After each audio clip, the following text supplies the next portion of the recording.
देखिले तो आम आज बुलिए आसिले खिचकेश्वरी मंदिर सुंदर कला मुगुनी पत्थर निर्माण होती बहुत सुंदर मत तो बहुत खुशी लगे जो मैंने आसी समस्ते भी बहुत खुशी अनुभव कर माँ दर्शन करके समस्ते मन पूरा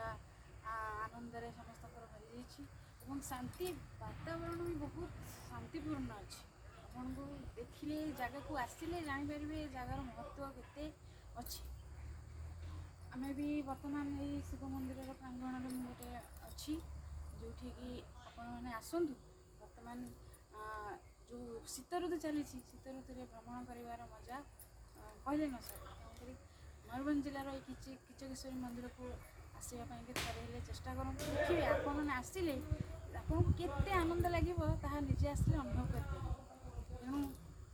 आज वीडियो को ये रखुची जिते समय पाइबे निहत भाव में किचकेश्वरी मंदिर परिभ्रमण करने आसो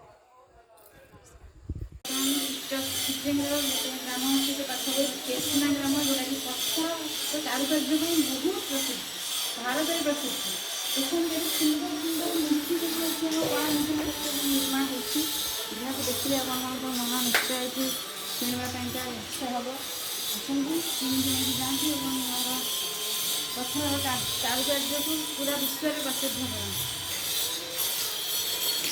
हैं।